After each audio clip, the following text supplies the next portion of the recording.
everyone. This is Steve Marinucci, freelance writer for Variety and Billboard and Goldmine and Access.com, and author of Meet a Monkey, Davy Jones, welcoming you to another session of Things We Said Today, our weekly discussion of what's happening in the Beatle world, past, present, and to come. Let me introduce my two cohorts on the other side of the country.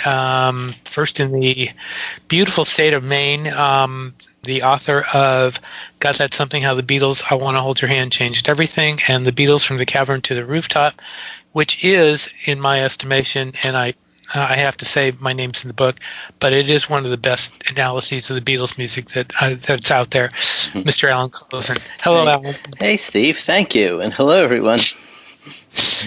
I had to qualify that a little bit, but yes. And also in the great state of Connecticut, which I drove through many times on my way from Massachusetts to New York and didn't stop very often, unfortunately, is the host of the Beatles radio show, Every Little Thing, Mr. Ken Michaels. Hello, Ken. Hi, Steve. Hi, everybody. Today we're gonna have a little discussion. We just passed the 60th anniversary of the meeting of John Lennon and Paul McCartney. We're going to talk about that, but we're going to talk about some topical stuff first. And the first topical thing we're going to talk about is the opening of Paul McCartney's tour, which happened last week, and he's playing another show tonight as we getting ready to do another show tonight. This is the 10th, and I guess we should not be surprised that there hasn't been any changes. I mean, I was just looking over the set list for Japan, the last show, and he had Junior's Farm, but he didn't pull that over to America. I mean, everything here is ordinary. I mean, they didn't do anything really special. And what can you say? I mean, there isn't a whole lot you can say. Alan? Well, yeah, I mean, there's that. I mean, I guess you might expect the set list to change a bit, more than it does, but his set list always changes very slowly, and I suppose it's possible. I mean, if you want to be hopeful that just because it didn't change at the very start of the tour doesn't mean that somewhere during the tour he might switch a few songs out, but I mean that doesn't happen that much. But I've heard some clips. I try to keep tabs on these shows, to the extent that I can. And usually people are out there putting the whole show up on various sites within a few days. I haven't got a whole show yet, but there are quite a few clips from Miami, and it's pretty much what we've been hearing. I mean, I suppose as a masochistic exercise, I began with Maybe I'm Amazed, just to see whether I mean, that is it may very well be the hardest thing he sings in some ways, maybe not, but it does seem to tax his voice a lot, and he hasn't brought it down in key or anything like that.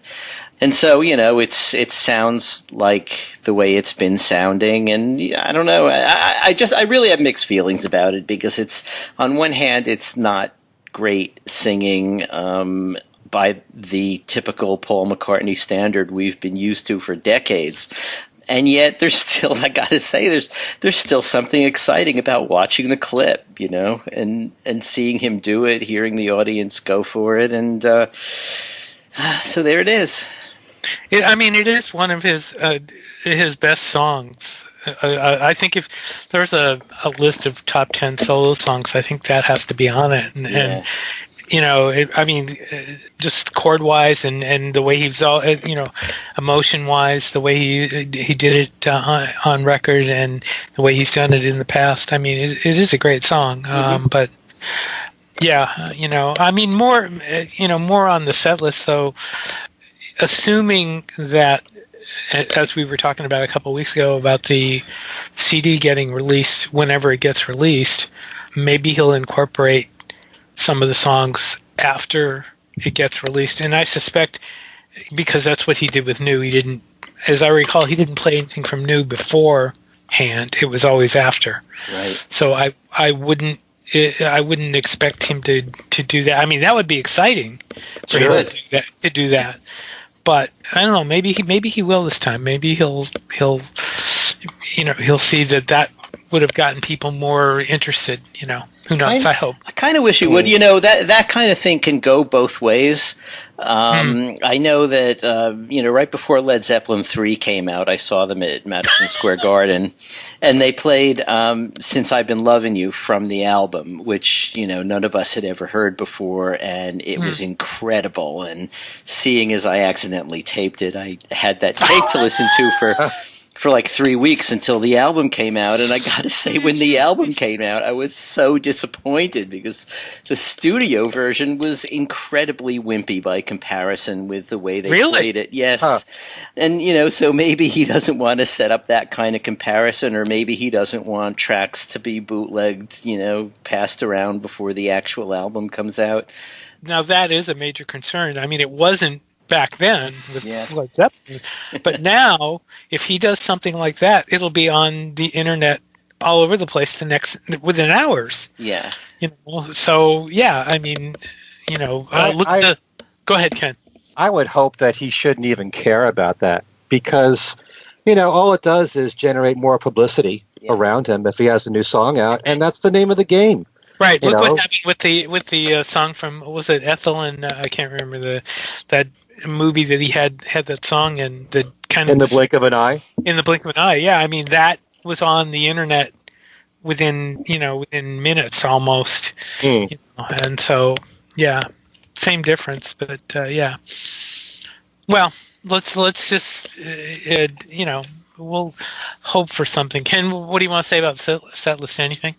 Well, in my case, I'm very disappointed, and I know that people who have followed what I've said, for me, from tour to tour, the most exciting things are the new songs that he has that maybe he's never done before. When I say new, I don't necessarily mean his brand new songs. I mean anything from his catalog, or any songs that he hasn't done for a long time. Like I was thrilled when he brought back Hi, Hi, Hi into his set list, or Venus and Mars Rock Show, when he did that a few years ago. He did Junior's Farm in Tokyo. And right. I don't think he hasn't done that here in a while, as I recall, and that would have been cool. And he left it off. Now, yeah. Well, he did it last year in America.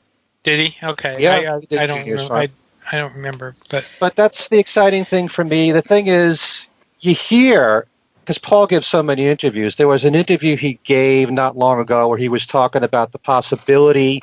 He was thinking about adding a song from Flowers in the Dirt because of the remaster. It would have been so nice for him to do anything from that, even My Brave Face, something as obvious as that. But it's just so slow going with him.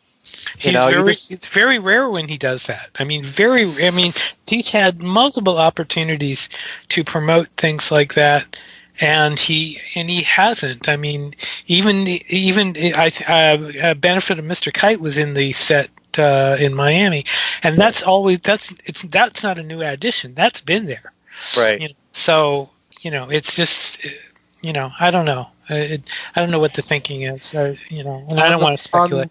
On the one hand, the way I see it, he's got, to me, the greatest catalog of all time between the Beatles and his solo stuff. He's got an embarrassment of riches to pick from. And he still, there are certain core songs that he feels he has to do, where he thinks that the public will be very upset if he doesn't do Let It Be, Hey Jude, Ben on the Run, Live and Let Die. But it's all those other songs that make it interesting for me. But then again, I'm spoiled. I've lived in the New York area. I've seen him many times. Think about people who have never seen him or haven't seen him for a long time. Think about, God bless him, all these people in Australia that have been waiting for him since 1993. They're probably not going to be that fussy as we are. Yeah. So, think about the general public who know him mainly for the Beatles stuff and a handful of signature songs like Band on the Run from his solo career that will be very happy with this. He's catering to that crowd. He makes very few changes. So to people like us who have studied that catalog, who know it very well, and you wish he'd go deep once in a while. I mean, he made a big deal out of saying that he added Temporary Secretary recently. For him, that's taking a chance. When you think about all the great songs, even hits from his solo career that he's never done live, there's so many of them still. And he just, I don't know. He makes very few changes, and it's I wish that he would show more pride in his catalog, his full catalog. I don't know it's a question of pride. I think there's probably something a little more mundane, I guess is the word. But you know, I don't know. It's again, that's like I said, I don't want to speculate. I don't want to play pundit on something like this. I mean, hopefully we'll see some changes. I know we will, but the question is, it'd be nice to, like you say, dig into some corners and pull some stuff out. So, yep, we'll see what happens. And the other thing we wanted to mention was our condolences over the passing of Joel Glazer, who passed away July 7th. For those of you that don't know who Joel Glazer is, he was an expert on the Paul is Dead phenomenon. I guess you could call it a phenomenon or idea or whatever. But I never heard him speak, and I can't remember, to be honest, if I interviewed him. I don't think I interviewed him when I did my Paul is Dead story several years ago. Alan, do you ever talk to him? No, I never did. Can you? No, but I'm certainly impressed with all that I've read about him since his passing, and the fact that he was a lecturer at 50 states in the United States to talk about the Paul is Dead rumor. And in England, he did it in Liverpool too. So yeah, well, which must have been. And in fact, I'm reading a story here from the New York Post from 2012, and he actually gave it in front of Paul McCartney's cousin, which must have been interesting, for him to get her reaction after that. But I don't know, but. He also had a lot to do with the John Lennon Peace Forest in Israel. Mm-hmm. Mm-hmm. So right, and also Amnesty International. I know we got a note from Tom Frangione last Friday who broke the word to us, and there's an obituary on I think it's legacy.com. Yeah, legacy.com of him. But he passed away from cancer, so our condolences to the family. Mm-hmm. What can we say? Okay, now on to another piece of news. Ringo Starr celebrated his 77th birthday with a peace and love event in Los Angeles with a little help from a lot of friends. And if you watch the video, they were throwing things at the crowd. Joe Walsh was throwing them, and Ringo said Joe likes to throw things. They were throwing peace and love bracelets, of which I have one on, and peace and love cookies, I believe, I was told. So anyway, but yeah, they had music. Jenny Lewis was one of the performers. So was Van Dyke Parks, as we mentioned last week. But also on the day of his birthday, he broke the news about the release of his new album, Give More Love, which will be out on September 15th. September 15th. Yeah, I had to pull out my notes here. And it's got a bunch of tracks written or co-written by Ringo. 14 if you include the bonuses. Even as we are speaking, just 3 seconds ago, I got an email from Universal that has downloads of the tracks. Yeah, I got that too. So yeah, Wow. It's so frustrating. We're here talking about this, and here it is, unlistened to. Yeah. Undownloaded even. Cover looks nice. The cover is Ringo standing against, Ringo in his glasses and his, sort of looks like a leather jacket. And the wall, it says Ringo, give more love in red with the O of love is the peace symbol. And then in black on the rest of the wall, which is white, it has lots of give more love written all over it in different ways, vertical, horizontal. Kind of a nice looking cover. I have in front of me, in case you are interested, the credits for the album. Yes, in fact, you posted it. You did a whole article on it. No, but I didn't post the. I have the session players. I think I mentioned the some of them. Did I put most of the thing? I don't remember, but Yes, you did. I mean, oh, okay, because there's a lot of people on here, as not surprisingly, Timothy Schmidt, Steve Lukather, of course, Paul McCartney on "Show Me the Way," and "We're on the Road Again." Yeah, that was a surprise in a way because I thought that Paul was on one song, and it turns out he's on two. Yeah, I didn't. I just noticed that myself. Okay, and he's only vocalizing on the one song, only on "We're on the Road Again." And let's see who else: Don Was, Ben Montench, Glenn Ballard, Steve Dudas, Gary Nicholson, Edgar Winter. I thought Sheila E. was going to be on this, but she's not. So Greg Bissonnet.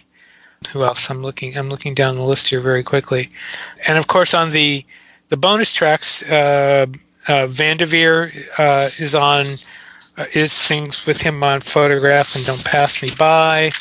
And you should say that the reason why they're on this album is because last year, when he had his Peace and Love party, this band, Vanderveer, performed live, I think, those two songs. Right, and Alberta Cross also performed "You Can't Fight Lightning," and she sings with him. And then he redoes "Back Off Boogaloo," and according to the press information, he found the original recording. I assume that means the demo of "Back Off Boogaloo." And that's where that comes from. So, or that's what. And "Don't Pass Me By" is on here again. Right, that's with Vanderveer. That's Ringo and Vanderveer. Oh, right. Okay. So that's the first time he's covered that song. I mean, he's done it live, but as far as a studio cover, it's the first time he's done that. Is it? I'm trying to. Yeah. I seem to think he's done it. He's okay. No, he did "Love Me Do." Maybe you're thinking about that. He's gotten into redoing tracks. Oh yeah, a couple of albums. So with Wings, he redid. Right, but he's released "Give More Love," and we've all heard it. You guys want to comment? It sounds a lot like a lot of other post, Time Takes Time sort of era Ringo. I mean, it's you know what? I don't know that necessarily should sound as negative as it does. I mean, when we listen to a George Harrison track, we hear certain thumbprints of the way George writes, the way he plays slide guitar, the kinds of melodies he uses, and we hear them now in this with Ringo. It sounds like some of the songs he's been doing since about '89 or so, and it's just his. You know what? It's what he does. He's not out there trying to sort of be an avant-garde recreator of the pop song structure. Right. He does what he does. He does what he likes, and there it is. It sounded like a pleasant enough song. Right. Yeah. I mean, it's not breaking any ground musically, but it's what like you say, it's what he does. Remember that, early on when he started touring, he used to say, "I'm not here to break anybody's brains."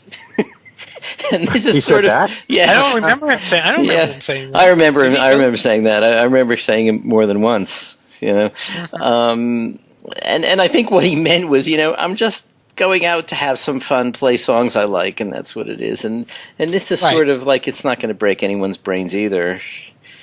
Right, and I mean it goes along with his peace and love, peace and love theme, that he spilled during the birthday celebration, and which is all he, anytime you see him, he's got his, he's doing the peace and love thing. So, but I kind of think that it sounds closer to his post Mark Hudson stuff, from Why Not on, 2012. Postcards from Paradise. It fits in that mold. And in a way, I also think that melodically, it kind of reminds me quite a lot of Never Without You. So, see, the first thing I thought of was Choose Love. That was the first thing I thought of. But I'm not hearing that. But that's really? No. Okay. I'll try to listen next time with that in mind. Maybe it's because of the words. I don't know. Anyway, so there we go. He is going back out on tour in October and November. For those of you, actually, he's going all over the country, starting in Las Vegas, going to Texas, Oklahoma, Florida, Georgia, Virginia, New Jersey, and New York. Have you got your tickets, Ken? Yes, I've lost count as to how many shows I'm going to. Okay. My wife handles all that, and she ends up getting tickets for more shows than I ask her to. So, but I enjoy him every single time I see him and the band. Yeah, I will say it's an enjoyable evening when you see him. Anyway, okay, now we are on to the topic at hand, which is the 60th anniversary of the meeting of Paul McCartney and John Lennon, which was last week on July 6th.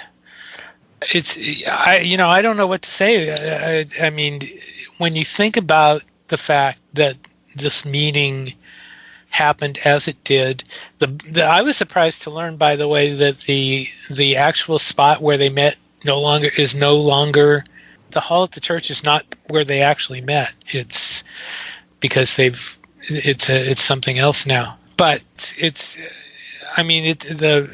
the meeting itself.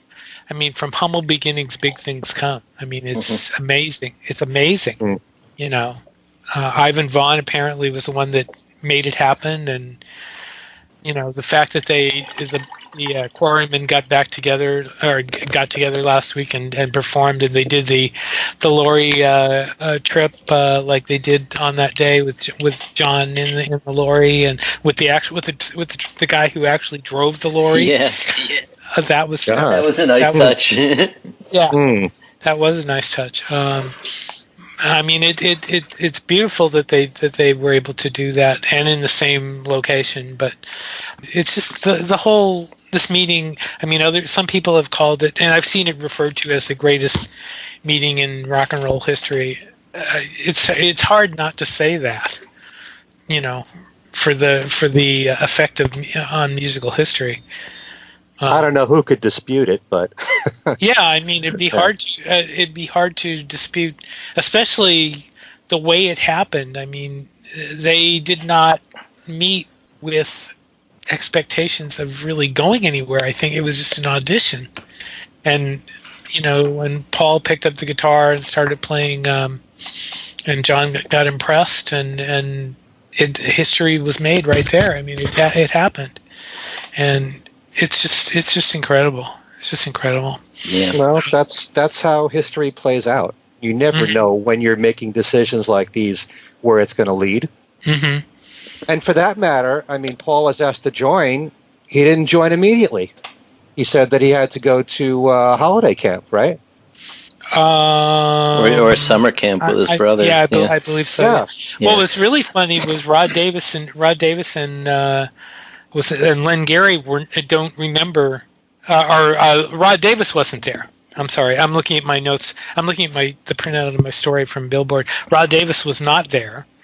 Len Gary does remember seeing him pick up the guitar, and Colin Hanton says he didn't see Paul until after the meeting took place. Mm-hmm. So, I mean, it was that kind of an unassuming meeting. You know, there wasn't, you know, because neither of them were well known, and it just happened. Yeah, it was sort of like in the downtime in between sets, you know, and right.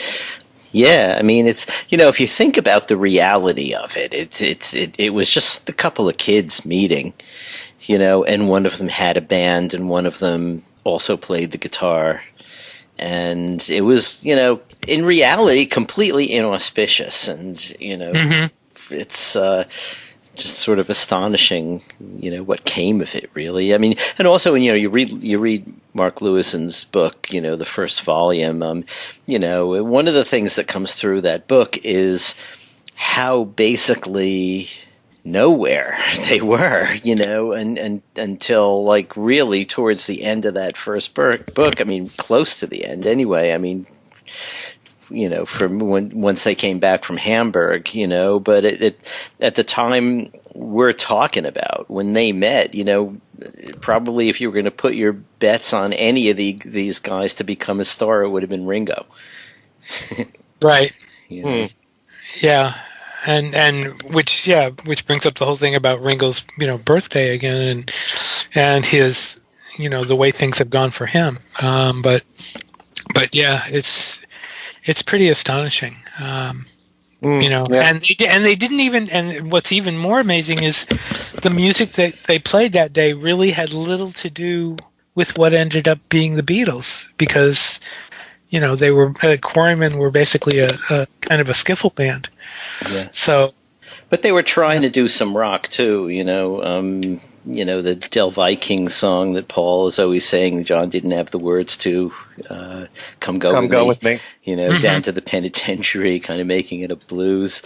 And, what I've always found astonishing about that day is this is just a day, it's just a local church fete. It's just a couple of little guys. But what have we got? We've got a bunch of pictures of the Quarrymen playing that day. We don't have pictures of Paul, but, it's still that day. So we've got those pictures of John up at the mic singing, playing his guitar.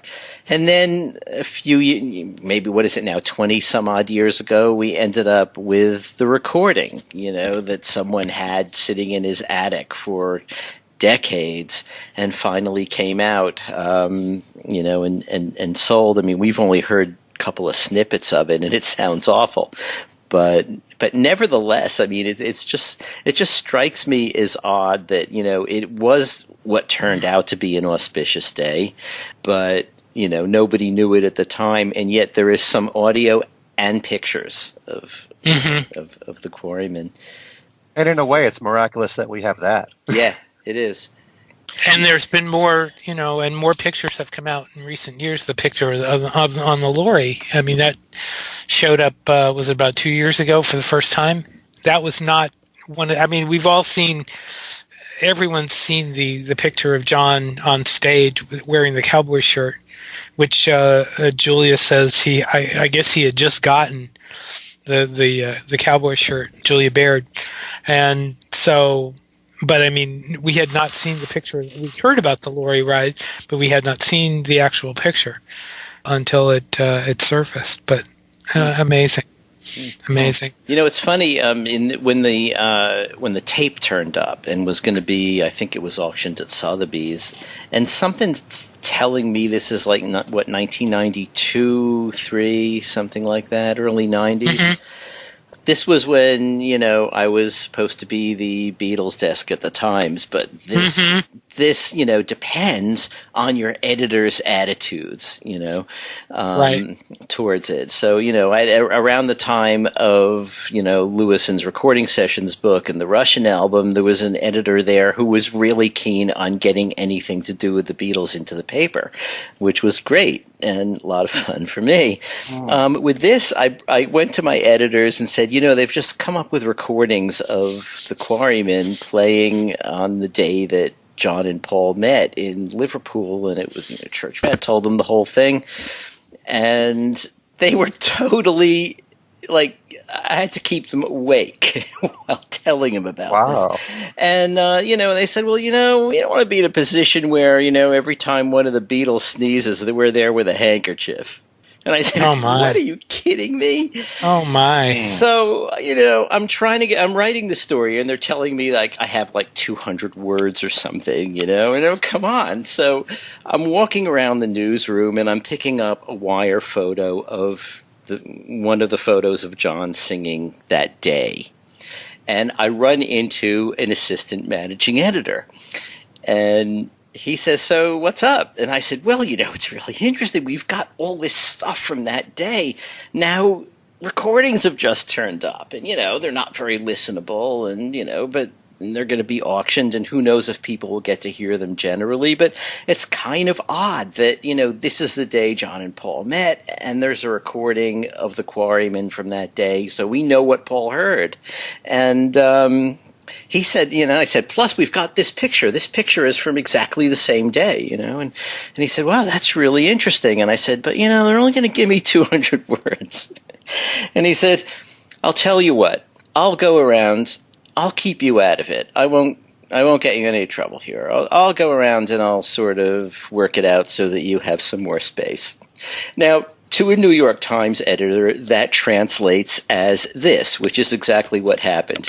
He went over to my editor. He said, Alan Kozin says he has a story. You won't give him enough words. Give him more words. How many more words did you get? I probably got it. The whole thing was probably maybe 500 or 600 words. It got a little better than I was originally given. I mean, after there wasn't an awful lot of information, but, we knew something about whose recorder it was and why it had been lost all this time and all that. And all that stuff is interesting, So, Wow. Yeah, the way things happen. The way things happen. Just out of curiosity, Alan, have you saved every article you've ever written on the Beatles? Or Sure. even your classical work, too? I've saved everything, yeah, sure. Oh, good. Oh, I'd like to read this article from back Okay, then. well, I will. it might Actually, sound- anybody could go on to nytimes.com and do a search for, Kozin, Woolton, Lennon, McCartney, Quarryman, and the article should come up if you do a good search, and you can read, I think, 10 articles a month before they ask you to subscribe. So if you just keep it to the Beatles articles, that would be that would be Okay. fine. I will search it out. Mm-hmm. I have a subscription, so I don't have a 10 article limit. Yeah, So me there. either. Well, I mean, I got a subscription a couple months ago. I figured it was about time to support real journalism. But in any event, that's my political comment for the day. But anyway, yeah, I mean, and they made a big deal about this in Liverpool. They had, we know Jackie Spencer, who does tours over there. She's talking on Facebook about all the tours she did. So I mean, there's a lot of stuff going on. The Cavern did a whole bunch of stuff. I mean, they did stuff in cooperation with St. Peter's. So it's really cool. I mean, it's great that. I found the article, by the way. It's July. I'm trying to find it. July 21st, 94, and the title is John Lennon's first known recording is for sale. So if you search for that should come up. Okay. Okay. And one other thing. I remember back when the first time I interviewed Mark Lewison, which was when the Beatles Live came out, I made it a point to bring up this date of July 6th because for years and years, Beatle books, and if you looked anywhere, encyclopedias, the internet, they'd have, false information about that date. But Mark was the one who figured out that it was July 6th, 1957. It's so important to know the right date when it happened. And I know I always saw June 15th. Well, actually, Mark's first professional job, probably, apart from some things he had written for Beatles Monthly about the BBC shows, was when he was hired by Philip Norman as a researcher exactly to find that date. Because Philip ran into the same problem you just mentioned. The date was never consistent, and I think he knew that, if anybody could find it, it was Mark, who at that point had won a few, Beatles Brain of Europe kind of contests. So he was a logical person to seek out. Yeah. Didn't we talk about that one with Philip when he was on? It seems like we did. Did we? But I think we might have. But in any event, yeah, I just found the article too. So yes, it is still available. July 21st, 1994. That long ago and far away. And there's a quote from Lewison in it. Mm-hmm. As soon as I heard the tape, it was clear that it was John Lennon, Mr. Lewison said yesterday. He was 16 years old, but it was that same distinctive voice. To suddenly come across a tape of an unknown band of teenage musicians playing in a small town 37 years after the fact is almost unbelievable. Nonetheless, this is what we have. It's the holy grail that no one knew existed. Not a bad quote. Mm-hmm. No, not bad at all. Good quote. Yep. And he does. I remember putting on the style. He did. That was actually a good version. Mm-hmm. So. And also they did, it's also on the tape, Baby Let's Play House, which also, was a hit for Elvis, but has later Beatles implications in that the first line of Run For Your Life, was pirated right out of Baby Let's Play House. I'd rather see you dead, little girl, than to be with another man. Right. Amazing. Did Apple buy that tape? I assume they did. I don't know. Either, if Apple didn't, then McCartney must have. I mean, he doesn't, I quote the Sotheby's guy, but I don't think he talks about what kind of money they expect for it. He says, when you first hear, this is a guy named Stephen Maycock, who at the time was in charge of their rock sales. When you first hear the tape, it sounds rough. It was recorded with a handheld microphone in the worst venue you could want, a church hall with a high ceiling and probably a hard floor. Despite that, it has been stored carefully, and the sound has probably not deteriorated from what it was in 1957. And I've heard a copy that has been cleaned up using modern technology, and the improvement was 100%. I'm not sure we've heard that copy. Still, we're not selling a high-quality recording. We're selling a recording made on a historic day. So he didn't say how much they expected, and I don't know offhand how much it went for. And it's not, I mean, we've all heard it. It's not the greatest quality, but it's definitely, you can definitely tell it's John. So...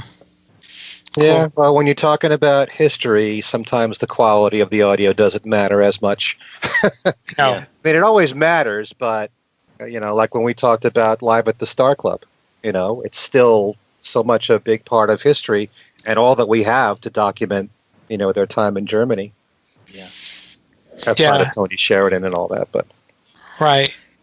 I think it's high time that a tape of the Beatles at the Cavern sort of turned up. I mean, besides some other guy in Kansas City, we know that there is a full set list someplace. I think Paul McCartney bought it when it came up for auction.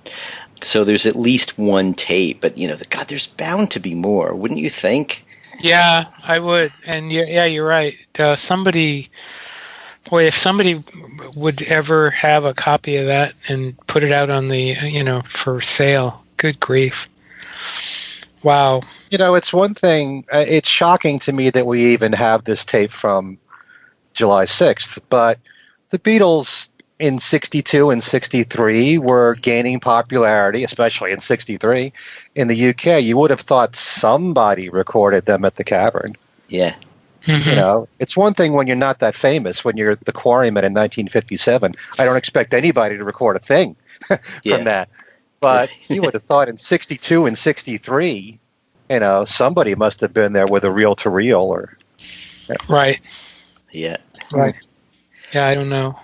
Probably not the handiest place and the handiest technology, to record them. I mean, if you consider the circumstances at the Cavern for those shows, you'd need a place to plug in, and if we're talking about a reel-to-reel, it would be possibly not the heaviest thing going, but not all that light.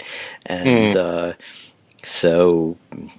but yeah, you would think that they would have, they borrowed reel-to-reels to practice and listen to themselves. You would think that at some point they'd have encouraged somebody to come down, set it up on stage, set up the mic, and capture their show. Yeah. And Lewison's Beatles Live book has has the song list from those years, and some of the songs that they did have not surfaced in any form, and there's some remarkable songs. I think Jailhouse Rock was one of them. That comes to mind. Maybe you get. I don't have my my Beatles Live book in front of me, but that was the fascinating part most of all of that book, is to see all these song titles of songs that they did at least once, and many of them were songs that they didn't even do on BBC Radio. So those are the ones, if it's not part of their EMI catalog and it's not part of the BBC catalog, I'd love to hear any of those songs. Right, and that's what makes the BBC catalog so cool and so spectacular, is the fact that a lot of those songs that they did on the BBC were stuff that they did live that they hadn't planned to record, or they didn't record, and so yeah, it's it's too bad we don't have more of those songs, because that would be fantastic. And that's another reason that the Star Club, which they apparently, and I still can't believe that they don't recognize the Star Club tape for the historical, significance that it has, has gotten such a bad rep with them, Yeah. that they stopped to put it out. I mean, why? There's no reason for that. I mean, portions of that are just absolutely fantastic. I mean, that one bootleg version that came out a couple of years ago, where they did a little bit of tweaking on it. I mean, it's not perfect. It's never going to be perfect, but it sounds very listenable. And why they put some of the stuff on the first anthology CD and not that is amazing. That rehearsal, the Quarrymen rehearsal tape, is I don't know how you guys feel about that, but I don't particularly care for that at all. I would much rather hear the Star Club. Oh, I don't know.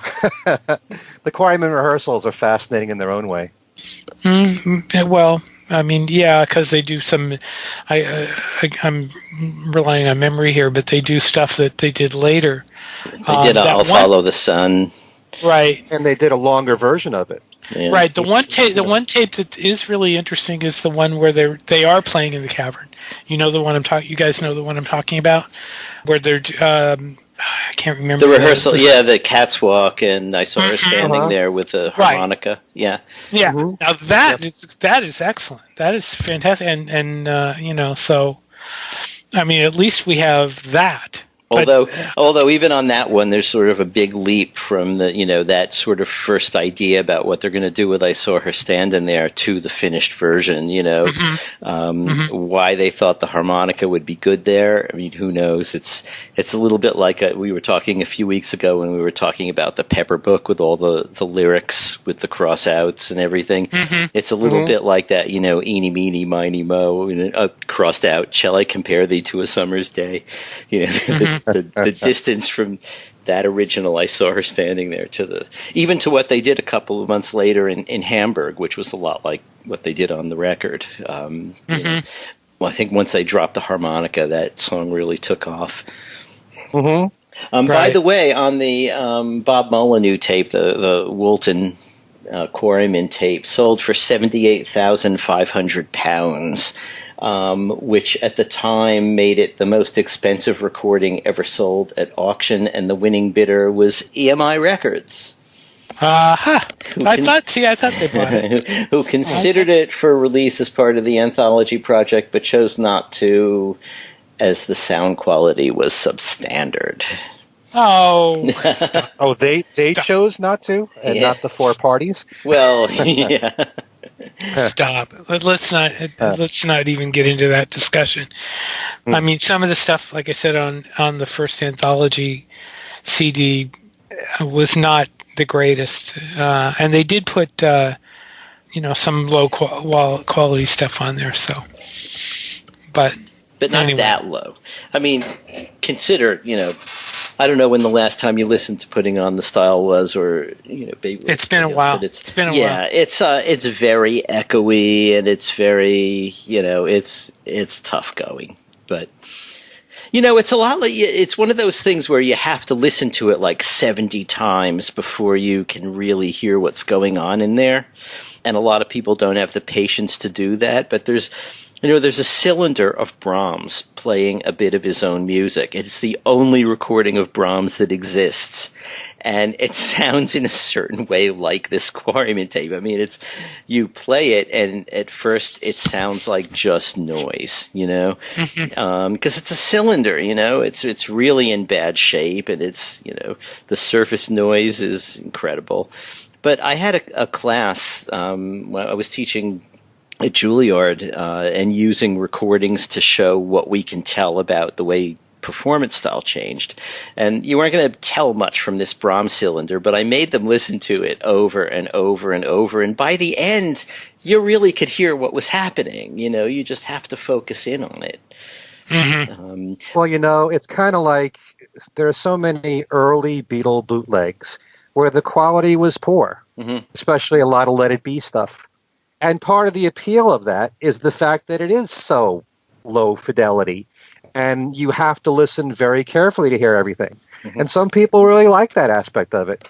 Yeah. Instead of board quality, everything where, you have more of an imagination listening to the low quality bootlegs. It really forces you to listen more, even with your headphones on, I would say.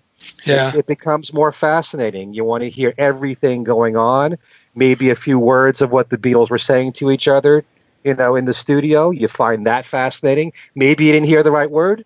Let's play it back again. Yeah.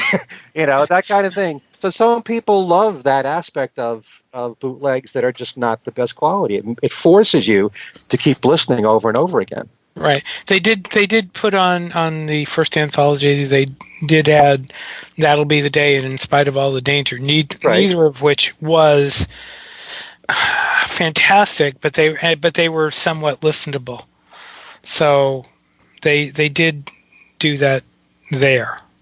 So, and we're grateful that they put it on. Oh yeah, no, I'm just we were talking about stuff that they didn't put on, but they did put that on, right? As well as the Quarrymen, the rehearsal tape that we had talked about a few minutes ago. So, but yeah, it's I don't know. I mean, we could get into why didn't they do this kind of stuff all day long. We could. This is a discussion we could have on many different ideas. But and we have, and indeed we have, and we will again. Let it be known that we will again. Why don't we talk about the Lennon-McCartney relationship? Well, I mean, are you talking about it in the beginning or later? I mean, they're working together. They're songwriting together. You saw all sorts of articles speculating about how they felt about each other. I mean, I would. It's I hesitate to. Rather let the end product be the, speak for that. They obviously work together. I mean, whatever differences they had in their personalities, they put aside. They recognized what they had, and for that, you have to give them a lot of credit. I mean, that could have, I guess, dissolved into a battle of egos, and they brushed it aside. I mean, that's probably amazing enough, given the two of them, given what we know about the two of them today. What do you agree with that? Yeah, to a certain degree. I just think that when I think about John and Paul and the songs that were written together, and even Lennon-McCartney songs that were written apart from each other, is the fact that I think the reason why it worked as well as it did is because there was never a set formula to how they did anything. And I think that fit their working styles when it came to music. There's so many different ways they worked together when it came to writing songs. There were songs that they wrote together from scratch where it was 50-50, especially a lot of the early ones, from She Loves You to I Want to Hold Your Hand, those kind of songs. There were songs where it was mainly John's song, and Paul wrote a bit in there, like A Day in the Life, without which that song would be so completely different, but his contribution was so massive.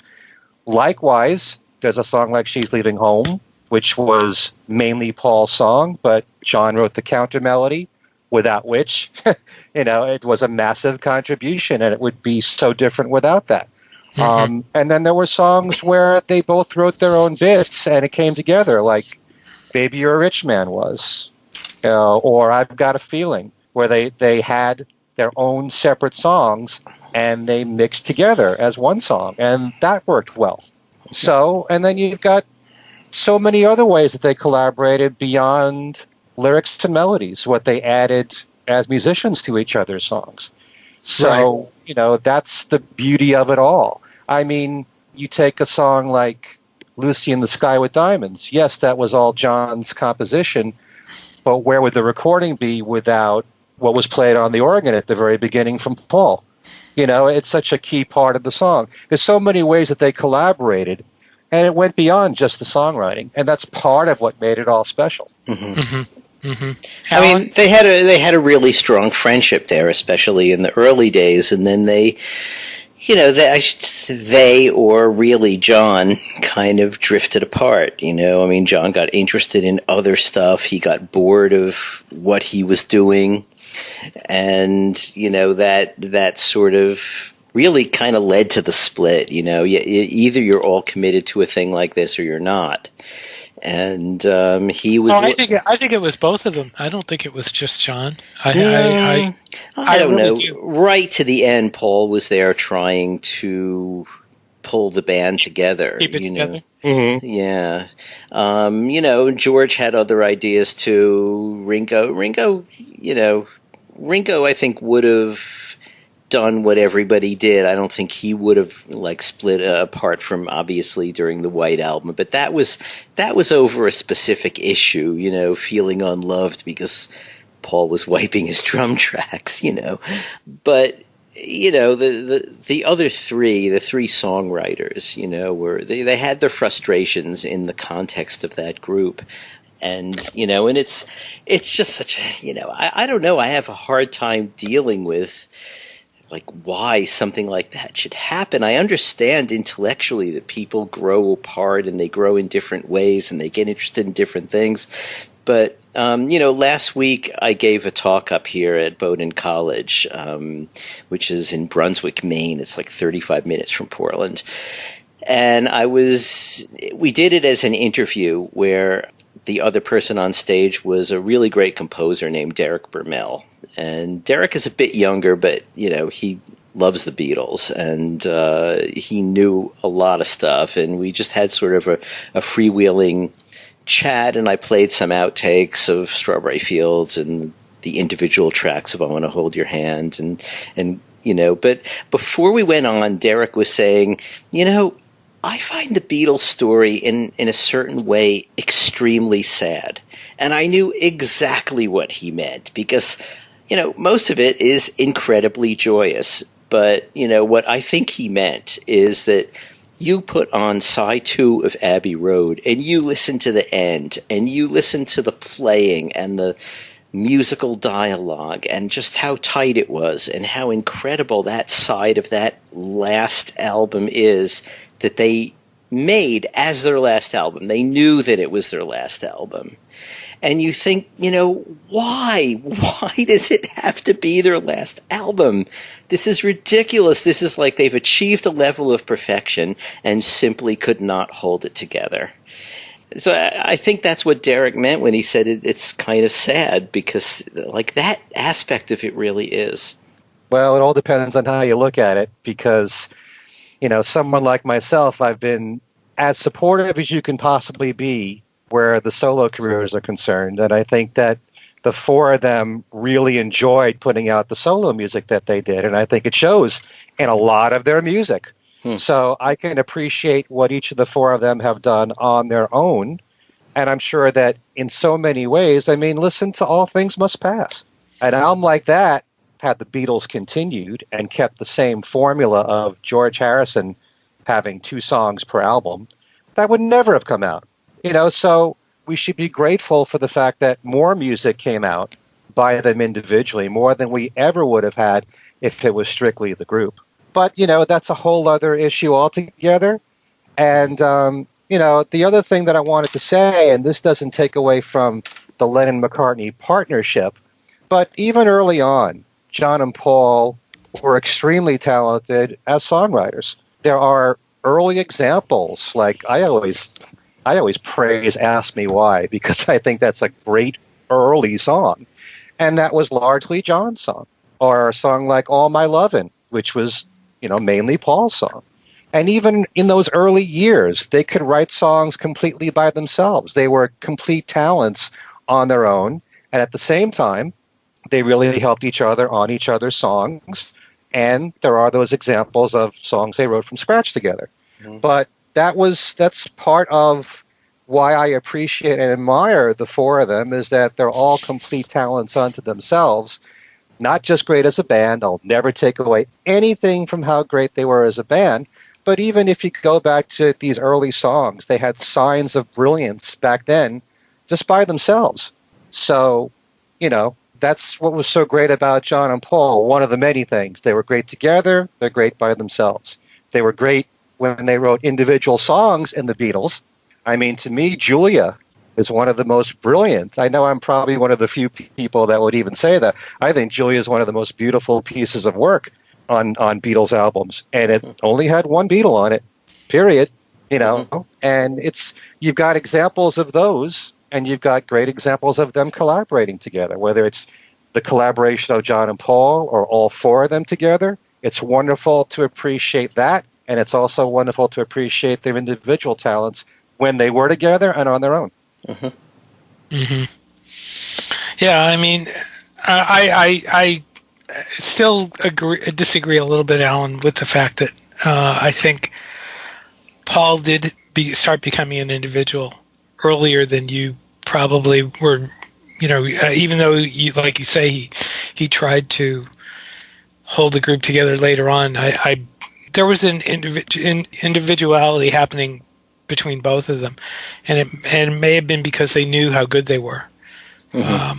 So I do think, I'm not saying that caused the group to split up, but it's just a natural order of things. I mean, if you're that famous and you're getting that much praise, you're going to think you're good. Around like 66, they were beginning to get interested in different things, and Paul got interested in theater and in avant-garde classical music and things like that. But what he would do is he would bring it back to the group. He would come to John and say, listen to this stuff I'm listening to, Whereas John sort of felt like, I kind of think I want to go off and do this with Yoko now, And also in terms of, what Ken was saying, I think before they actually broke up, we kind of were prepared for the possibility of solo careers happening even while the Beatles continued. Oh, absolutely. Yeah, because John put out Live Peace in Toronto, and the Beatles were still a going concern at the time, and it was great to have that, and, but, it was very possible. Wonderwall came out. Paul did, it wasn't the biggest thing, but he did the soundtrack. The Family Way, yeah. So, there was always the possibility that maybe they could wander off and get some solo things done that, would be different from what they would do with the Beatles, but then still come back and be like that synergy of four incredible influences all in one. So I guess that's... Yeah. Right, and they really didn't. I guess you could say that All Things Must Pass was kind of the starting point for the real direction of the solo careers. Because up until that point, you'd had Wonderwall, you'd had Ringo doing country music, sentimental Life with the Lions, of course. Life with the Lions, right? They really didn't go, into a very strict solo path until All Things Must Pass, until George said, "Hey, I've got these songs. I want to put them out, under my name, and I want to, make use of them." You have McCartney doing McCartney, of course, but that's when things really took hold at that. Well, the first McCartney album was actually very successful, and it did go to number one here in the U.S. And that was, when April of 1970, around then. So that was long before All Things Must Pass. But the albums that John and George put out while they were still in the Beatles were not pop albums. They were either the avant-garde stuff that John and Yoko were doing and George with electronic sound, or the soundtrack music of Wonderwall and with Paul with The Family Way. They weren't pop albums. So I think it really... Side one of Plastic Live Peace in Toronto. Right. Half a pop album. All right. And then Plastic Ono Band came out at the same time as All Things Must Pass. I still hold to saying that although, yes, McCartney did put out the solo album and they did say they were going to break up, I think the real direction of the solo careers started pretty much with All Things Must Pass, rather than McCartney. McCartney was kind of a something he'd been working on the side, kind of a throw out there, where All Things Must Pass was really planned, and he put a lot of work into that. Not that McCartney didn't put a lot of work into. But either of those records could have been done with the Beatles, and a number of the songs on both of those records were tried during Let It Be period, and right. You think All Things Must Pass that three record set could have been done with the Beatles? Well, the Beatles wouldn't have. I mean, right. But a lot of those songs got tried during the Let It Be sessions, and if they had only decided to pay more attention to George and do the work that would have been required, to make George to polish up those songs and do them and then move on to their own, and not because it was that period was all as George might say, I me mine. Right. How many authors have taken those early solo songs and made what if albums out of them? Several have. I've never, and I think I've said this before, I've never considered them any kind of Beatles solo albums, but in that respect, there a lot of what if albums have been created that way. Yeah. It's also wrong to assume that had the Beatles recorded those very same songs, that it would have came out better than how they came out on the solo albums. I mean, I really think All Things Must Pass, you can't touch that album. And I know a lot of people are not fond of Phil Spector's productions. I wouldn't change a thing the way that All Things Must Pass was produced. I think you could pretty well imagine they would have come out differently. Yeah. The question is how much differently they would have sounded. That would be the thing, and unfortunately, we'll never find out. I mean, we have a couple of the George Harrison songs, like you said, in the Let It Be sessions, a couple of the McCartney songs in the Let It Be sessions, but the solo versions, are more developed. They're so.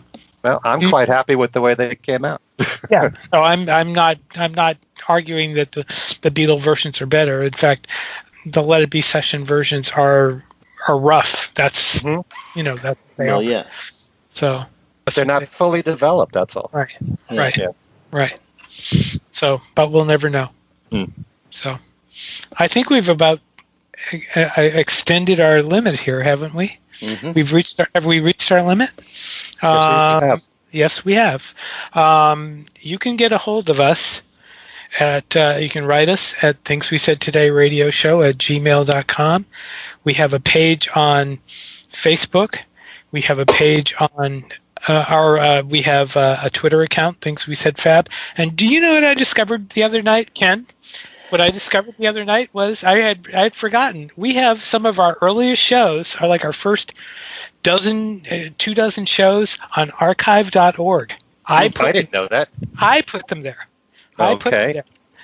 So I think it's like our first 24 shows are there, including the Magical Mystery Tour show that Al talked about during when we were talking about our greatest shows. But that one is there because I listened to it the other day for the first time.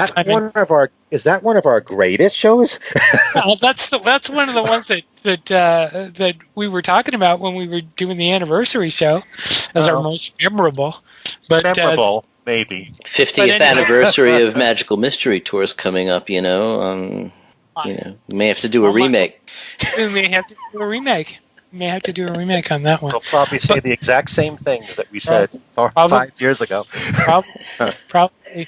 But yeah, there's some of those are there. I know not all of them are on Podbean. Some of the very early ones, because back in the beginning when we started our account, we had a limit. We don't have that anymore. So eventually I may put some of them back on Podbean, put them all back on Podbean, but they'll be out of order. But they're on archive.org, which is a great resource, by the way. If you don't know what archive.org is, it has public domain books, public domain pictures. It even has, and thank goodness for this, because the Grateful Dead allowed taping, a ton of Grateful Dead concerts. And I mean a ton. So that's a good place, and they're all there legally because the debt allowed them to be taped. But anyway, getting back to us, you can find me on my own Facebook page, and I also have a Beatles news and information group on Facebook that you are welcome to join, and we will talk about Beatle issues and post all sorts of things. Ken? If you want to get in touch with me, my email address is everylittlething@att.net. I also have a Facebook page under Ken Michaels, and my website is kenmichaelsradio.com. Every single week there's Beatles trivia on there, and you could win one of 9 great prizes. And I just want to make a quick mention that for those of you who have never heard my syndicated radio show, Every Little Thing, there's a very easy way that you can listen, because I think almost all of my shows have been archived on the website called globaltexanchronicles.com. This is a website, a music website based out of Germany that a friend of mine runs, and you click on the name Ken Michaels right there, and you can listen to all of my shows, and you get a taste of this other program that I've been doing for, 35 years. It's a music show with Beatles solo themes. There's trivia in there, too. If you want to know what my other show's like, just go to globaltexanchronicles.com. Okay, thanks. Thank you, Ken. Alan? Okay, the easiest way to get in touch with me is on Facebook, where I exist as both Alan Kozin and Alan Kozin Remixed. Is that your superhero? Yeah. Well, identity? actually, when Got That Something came out, Paula started Alan Kozin Remixed as my friendly page, as opposed to my New York Times persona page, which presumably is unfriendly. But really? Yeah. Okay. So yeah, and then I just kept it, I mess around there, and it's more Beatles related when I do anything there at all, and the other one is just my sort of regular work page. Work page. So, yeah, put my stories up, stuff like that. Okay. All of us except Ken have Twitter accounts. Do we all have 5.1 surround? No. Very good. That's a good one. That's a good line. All right. Anyway, for Ken Michaels and Alan Kozin, this is Steve Marinucci for Things We Said Today, saying thanks for listening and come back next week. Or, we'll see you again sometime. Next time. That was smooth.